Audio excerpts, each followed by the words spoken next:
The rain had just started falling when everyone ignored the old woman. Cars rushed past. People walked faster. Umbrellas opened.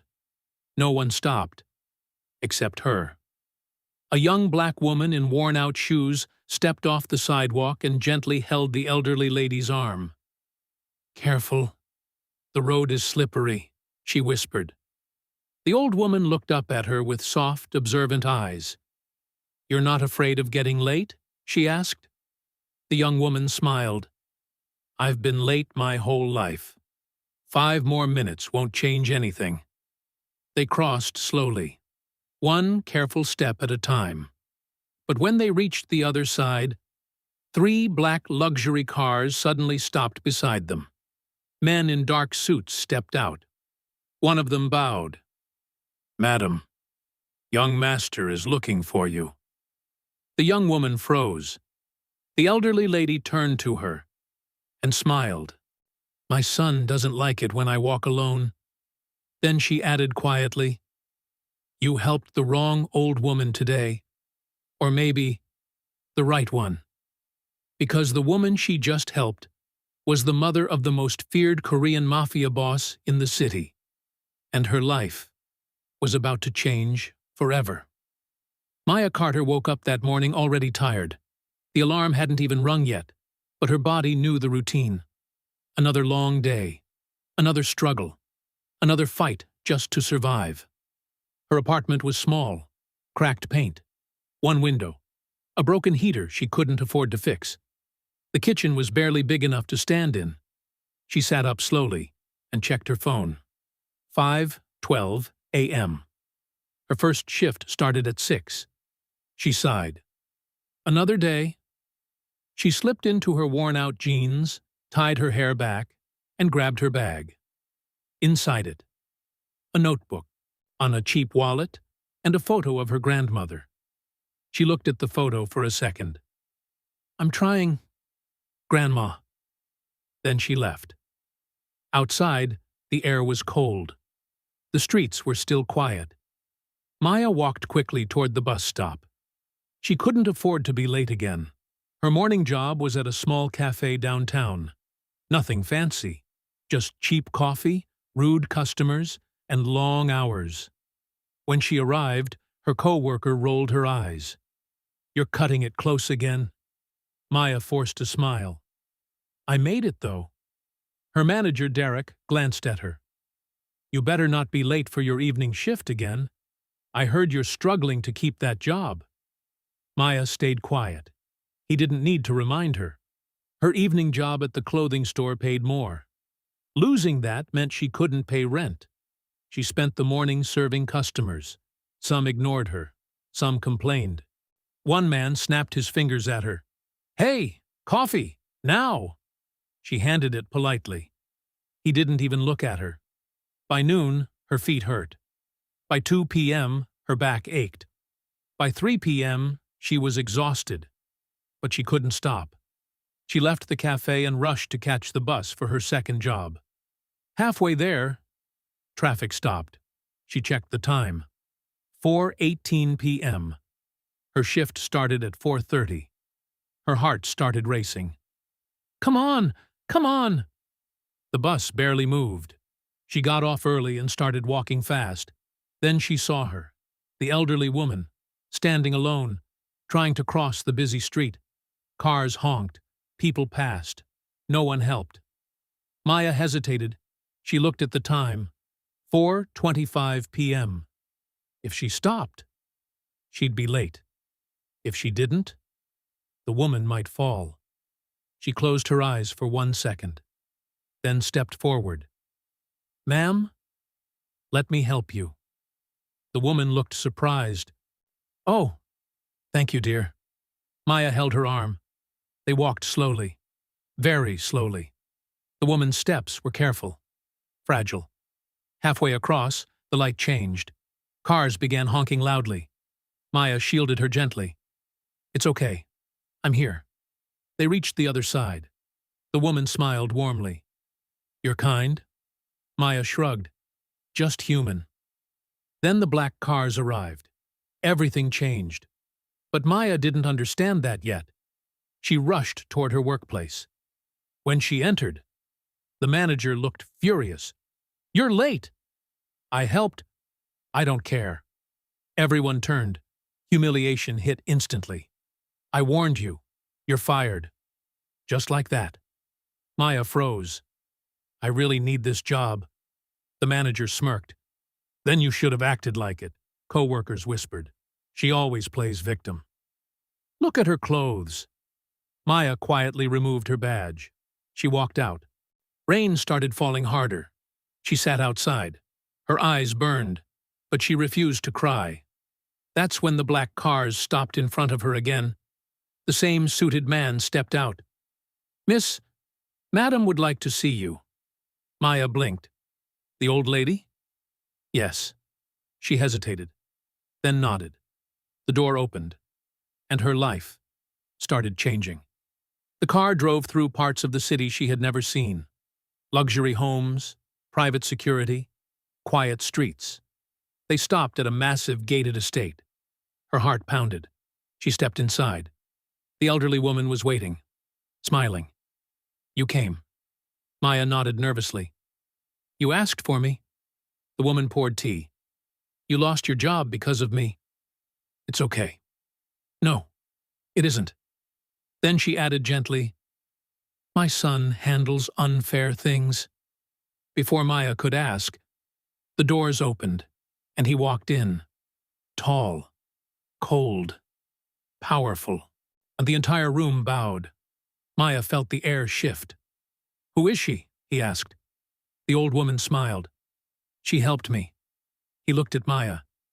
"You helped my mother?" Maya nodded. Silence. Then he said quietly, "From now on, you're under my protection."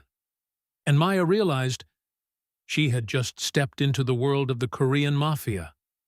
The room felt colder the moment he said it. "From now on, you're under my protection."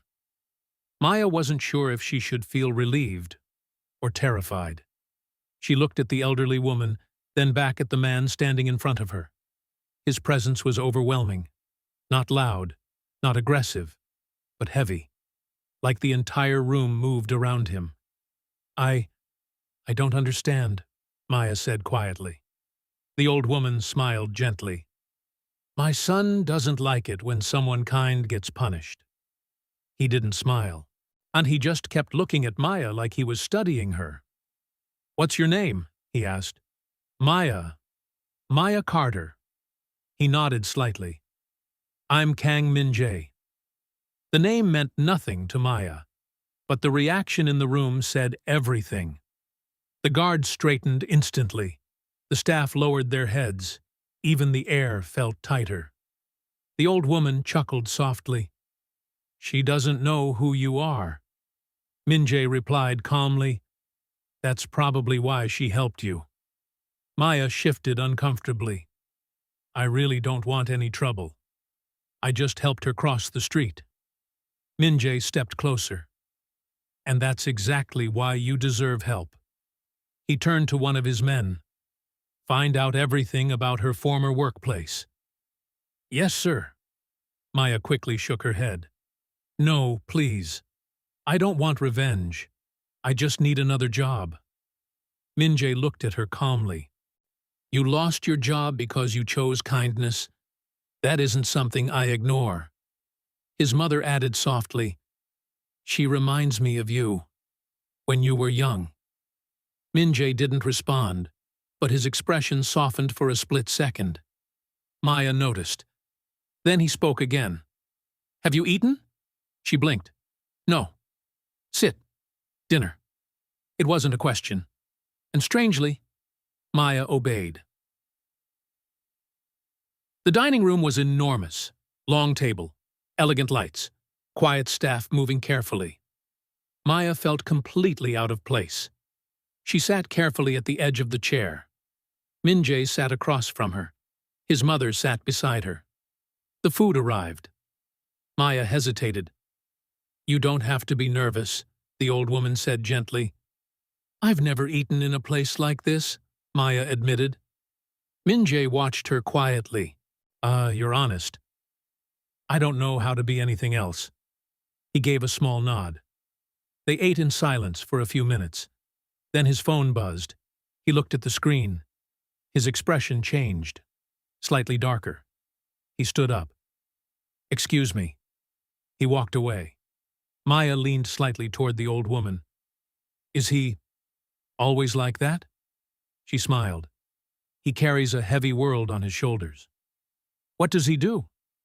The old woman looked at her carefully. "He protects things." "That sounds vague." She laughed softly. "You'll understand soon." Maya wasn't sure she wanted to. Min-jae returned. He sat down again. Then he looked directly at Maya. "Your former manager insulted you in front of customers." She froze. "How do you—" "I also know they mocked your clothes." Maya's fingers tightened. "And that you haven't paid rent in 2 months." She felt embarrassed. "I didn't ask you to investigate." He interrupted calmly. "I investigate everything." Silence. Then he slid a card across the table. "Tomorrow morning. Be ready." "For what?" "You'll see." That night, Maya stayed in a guest room. It was bigger than her entire apartment. Soft bed, warm lights, clean air. She sat on the edge of the bed. This didn't feel real. Just hours ago, she was fired. Now she was in a mansion, connected to someone powerful and dangerous. She whispered to herself, "What is happening?" Sleep came slowly. Morning arrived quietly. A knock on the door. "Miss Carter, breakfast is ready." She got dressed and walked downstairs. Min-jae was already there. Sharp suit, calm expression. "Come." They walked outside. The black cars waited. Maya hesitated. "Where are we going?" "You'll see." She got in. The car drove across the city, then stopped. Maya looked out the window. Her eyes widened. It was the clothing store, her old workplace. "What are we doing here?" Min-jae stepped out. "Come." They walked inside. Everyone froze. Her former co-workers stared. The manager frowned. "You again? I told you." Then he noticed Min-jae, and immediately changed tone. "Sir, welcome." Min-jae ignored him. He walked slowly across the store, examining everything. Then he spoke. "This place lacks discipline." The manager laughed nervously. "We're doing our best." "You fired her yesterday." The manager blinked. "Yes, she was late. She helped my mother." Silence. The manager swallowed. "I didn't know." "That's the problem." Min-jae turned to his assistant. "Finalize it." The man nodded, and the manager looked confused. "Finalize what?" Min-jae answered calmly. "The purchase." The entire store froze. "Purchase?" the manager whispered. "This store is now mine." Shock spread instantly. Maya stared at him. "You bought it?" "Yes." The manager started sweating. "You can't just—" Security stepped forward. Min-jae's voice remained calm. "You humiliated someone who showed kindness. You don't belong in leadership." He looked at the guards. "Remove him." The manager panicked. "You can't fire me," Min-jae replied quietly. "I already did." The manager was escorted out. In silence. Co-workers looked terrified. Maya stood frozen. This wasn't just influence. This was power. Real power. Min-jae turned toward her. "What position do you want?" What?" "Manager. Supervisor. Owner." She shook her head. "I don't want revenge." "This isn't revenge. This is balance." He handed her documents. "You're in charge." Her hands trembled. "I'm not qualified." "You're kind. That's more rare than qualified." The employees watched nervously. Min-jae addressed them. "She leads now." No one argued. No one dared. Maya slowly realized Her life had just changed again, and she still didn't know who Kang Min-jae really was. But she was about to find out, because outside the store, another black car arrived, and the men stepping out weren't friendly. The moment the second black car stopped outside the store, Min-jae's expression changed. Not fear, not surprise, just recognition, like he already knew who was coming. 3 men stepped out. Dark suits, cold faces, confident walk. They didn't look like customers or businessmen. They looked like trouble, and the employees inside the store began whispering nervously. Maya felt the tension instantly. "Who are they?" she asked quietly. Min-jae didn't answer. He simply walked toward the entrance. The bell above the door rang softly as the men entered. One of them smiled. Well, I heard rumors. Didn't think they were true." Min-jae's voice stayed calm. "You're in my building." The man laughed. "Your building? You move fast, Min-jae." Maya froze. The way he said his name wasn't respectful. It sounded like rivalry. The man's eyes shifted to Maya. "And who's this? Your new employee?" Min-jae stepped slightly in front of her. "Leave." The man smirked. "You always were protective." The air inside the store felt suffocating. No one moved. No one spoke. Then the man leaned closer. "You buying retail shops now?" "And that's not your usual style," Min-jae replied quietly. "Neither is you walking into my territory uninvited." The man's smile disappeared. "You think the city belongs to you?" "No," Min-jae answered calmly. "But this building does." Silence. The man looked around, then chuckled. "You haven't changed." He turned to leave, but paused beside Maya. "You should be careful," he whispered. "Standing next to him is dangerous." Before she could respond, Min-jae's voice cut through the air. "Say one more word to her." The threat wasn't loud, but it was deadly. The man smiled again, then walked out. The moment the door closed, the tension exploded. Employees began whispering. "Who was that? Is this dangerous?" Maya looked at Min-jae. "Should I be worried?" He answered calmly. "No." But his eyes said something else. "Cha-ti-ti." After the store closed early, Maya sat in the office. Her office. She still couldn't believe it. Just yesterday, she was fired. Today, she was the manager. She looked at the desk, the chair, the paperwork. Everything felt unreal. Min-jae entered quietly. "You're thinking too much."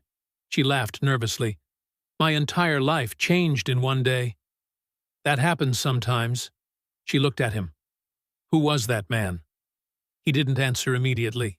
Then he said quietly, "Competition." "What kind of competition?" "The kind that doesn't forgive mistakes." She swallowed. "And I'm involved now?" "You're protected." That didn't fully reassure her.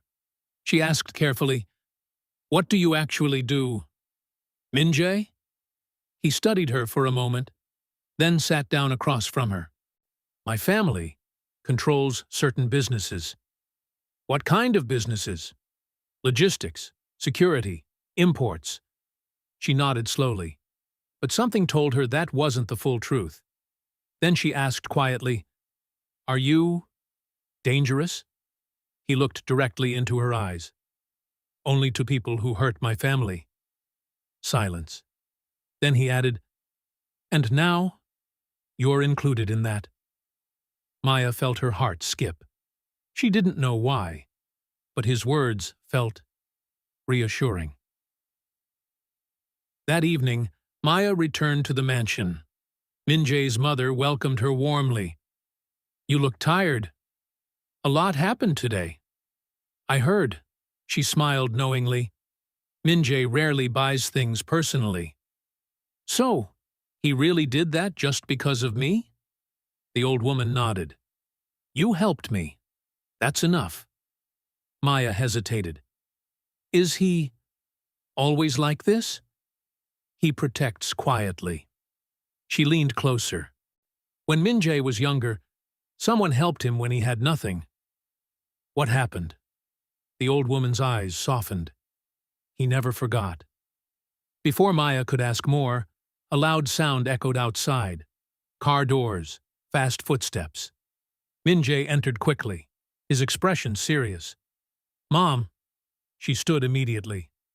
What happened? Nothing, just precaution. He turned to the guards. Double security tonight. Maya felt the tension again. Is something wrong? Min-jae shook his head. Just business. But she could tell. Something had changed. Later that night, Maya couldn't sleep. She walked onto the balcony. The estate was quiet, but she noticed guards everywhere, more than before. Min-jae stood near the garden, talking on the phone, his voice low. Keep watching them. No mistakes. He ended the call, and then noticed her. You should be sleeping. I couldn't. He walked closer. You're safe here. She nodded. I trust that. Silence. Then she asked softly, Are they going to come after you? He answered calmly, They already are. Her stomach tightened. And me? He paused, then said, Not while I'm alive. The words were simple, but powerful. She didn't know what to say. For the first time, she realized she wasn't just involved in something big. She was standing beside one of the most powerful men in the city, and people were afraid of him. Very afraid. The next morning, Maya arrived at the store again. Everything felt different. Employees greeted her respectfully. Sales improved. Things ran smoothly. Until her former manager walked in, angry, red-faced.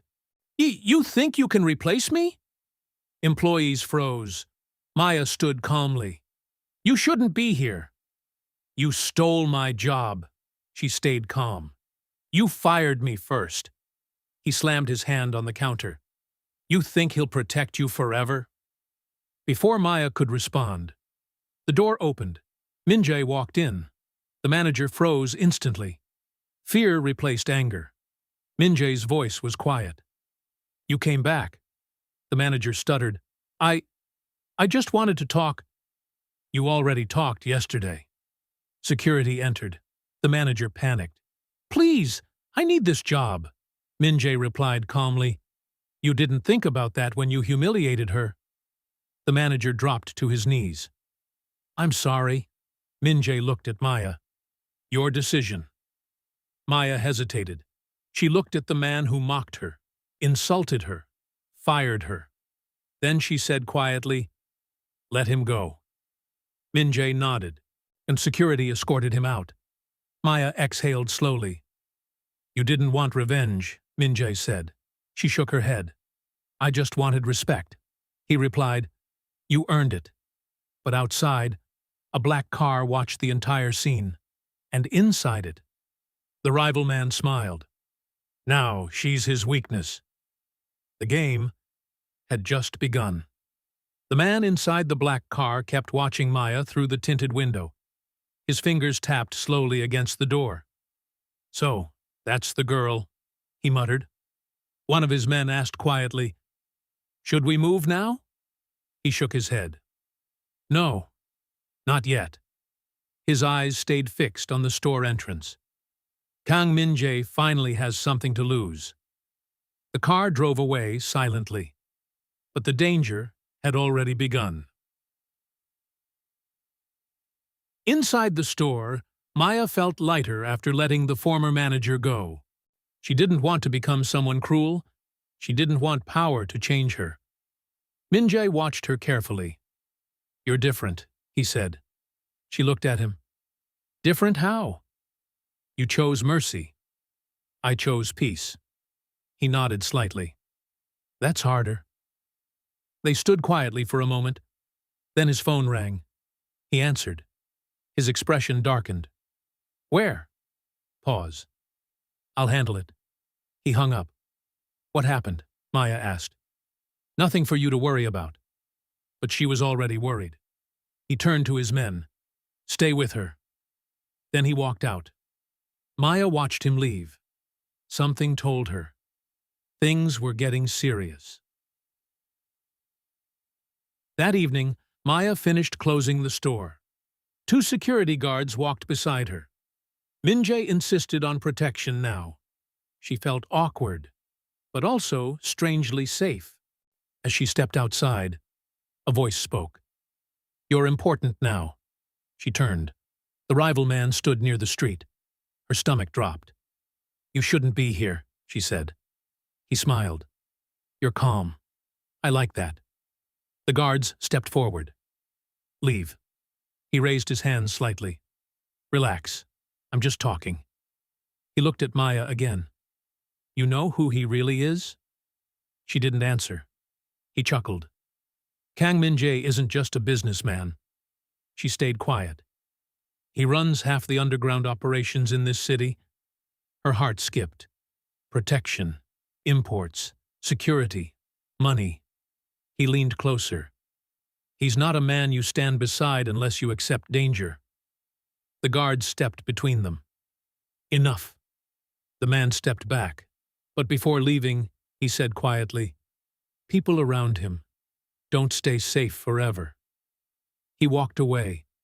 Maya felt cold. For the first time, fear settled deep inside her. That night, she returned to the mansion. Min-jae was waiting. You look pale. She told him everything. He listened quietly. When she finished, silence filled the room. Then he spoke. I told you, you're safe. But he said, he talks. She stepped closer. Is it true? He didn't respond immediately. Then he said calmly, yes. Her breath caught. I control things most people don't see. She nodded slowly. And your enemies? They exist. Silence. Then she asked softly, am I really safe? He looked directly into her eyes. As long as I breathe. Yes. The certainty in his voice calmed her. 2 days later, the attack happened. Maya was leaving the store. Suddenly, a van stopped nearby. Doors opened. A men stepped out. Fast. Aggressive. The guards reacted instantly. Get inside! Maya froze. Everything happened too fast. One man grabbed her arm. She struggled. Let me go! Then, a black car screeched. Doors opened.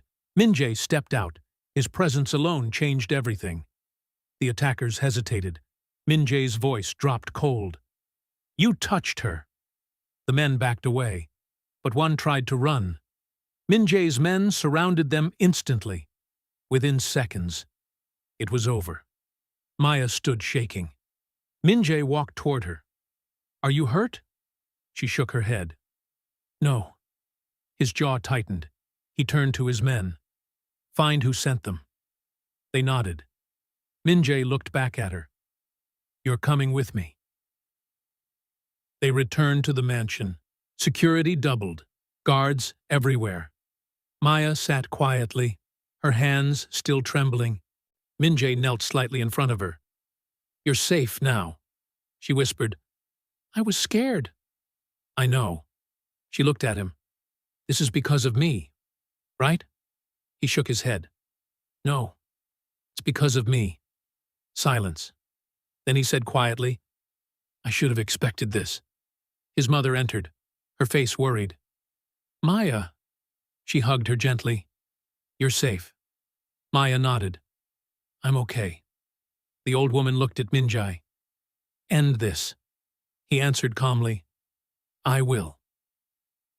That night, Min-jae left. No explanation. No delay. By morning, the city had changed. The rival man disappeared. His businesses shut down. His influence gone. Just like that. Maya didn't ask what happened. She already knew. Min-jae returned that evening, calm, quiet, like nothing happened. "It's over," he said. She nodded. "I figured." They stood in the garden, and the same place where everything shifted before. Rain began falling again, just like the first day. Maya smiled softly. "You know, if I didn't stop that day, you wouldn't be here, and I'd still be struggling." He looked at her. "You changed your own life." She shook her head. "I just helped your mother." He replied quietly, and that was enough. His mother joined them. "You both look serious." Maya laughed softly. "Just thinking." The old woman smiled. "Kindness brought you here," Min-jae added, "and it keeps you here." Silence. Peaceful. Maya looked at the rain. "I'm not scared anymore." "Good," Min-jae said, "because you're family now." Her eyes widened slightly. "Family?" His mother smiled warmly. "You helped me like a daughter." Maya felt tears forming. She never expected this. Never imagined this. Just days ago, she was invisible. Now, she belonged somewhere. Protected. Respected. Seen. The rain fell softly. Min-jae stood beside her. Calm. Powerful. But gentle. Maya realized something then. She didn't just help an old woman cross the street. She crossed into a new life. A life where kindness mattered. Where power protected.